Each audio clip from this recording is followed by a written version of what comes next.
Saturday, June 22nd, 1776. Inside a sweltering Philadelphia tavern, two delegates sit cloaked in pipe smoke, arguing over a treasonous piece of paper. Congress has appointed a committee of 5 to draft a formal separation from Great Britain. But these two men, one from the north, one from the south, are deadlocked over who should actually hold the pen. The northern delegate insists they are out of time. Up north, Sullivan's army is in disastrous retreat from Canada.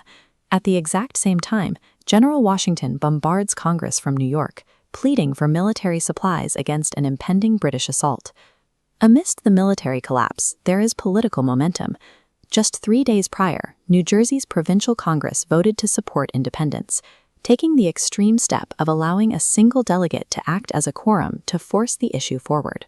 For the New Englander, these cascading military and political crises prove that a bold, unified manifesto must be published immediately to survive. The Southern delegate pushes back. He argues that rushing a radical document drafted by a New England firebrand will shatter their fragile alliance. Look at the map. The colonies do not share a unified identity. They are separated by immense physical and cultural distances, and everyday citizens across these regions are violently split on whether they should even fight the crown at all. Placing the drafting pen in the hands of a Massachusetts radical risks alienating the wealthy, conservative Southern colonies, whose resources are vital to the war effort. This is the central paradox of June 1776. The colonies are currently fighting a shooting war against the British Empire, yet they completely lack a shared consensus on what they are fighting for, or who should speak for them. The argument at the tavern table shifts from whether to declare independence to the political calculation of who must write the document to keep the colonies from turning on each other. The Southern delegate delivers a hardline ultimatum. The author must be a Virginian. Without Virginia, the rebellion loses the loyalty and the immense wealth of the Southern colonies. The Northern delegate calculates the odds and concedes.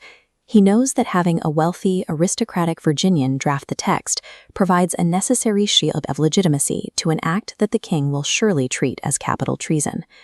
Selecting 33-year-old Thomas Jefferson for the assignment serves a specific, calculated geopolitical purpose. It buys Southern buy-in. With the author chosen, the men turn to the actual contents of the draft, exposing a deep ideological chasm between the two regions. The Northern demand is absolute. The document must be a sweeping, philosophical declaration of natural rights, asserting the total dissolution of all political connections to Great Britain. The Southern counter-demand is defensive.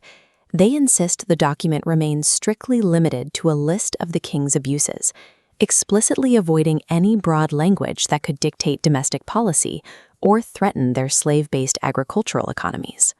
This philosophical debate is ultimately grounded by the harsh financial realities of running a continent-wide rebellion. Congress is drowning in expenses. They are tracking every penny, down to authorizing a payment of £45 to Andrew McNair just for housing 24 Native American diplomats for 20 days. Add the staggering costs of managing the state militias, the flying camps, and keeping the military chests supplied across different departments, and it's clear, Congress is running out of room to maneuver.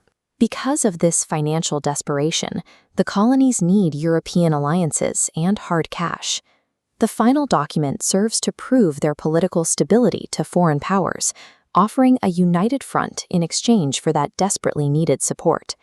The tavern slowly empties out. The noise fades, leaving the two delegates sitting alone in the dim light, facing the grim reality of their situation. It is the sobering logic popularized by Dr. Benjamin Franklin that forces the final compromise. We must all hang together, or most assuredly, we shall all hang separately. The mechanics of the agreement are set.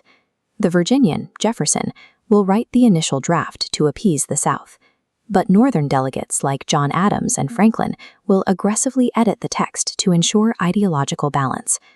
The physical manifestation of this compromise becomes the Declaration of Independence. The preamble satisfies the Northern demand, cementing a claim of universal human rights. The body, however, satisfies the Southern demand, a conservative, focused litany of the king's abuses, sidestepping domestic politics. The United States was born from sweaty, pragmatic, tavern-level politicking.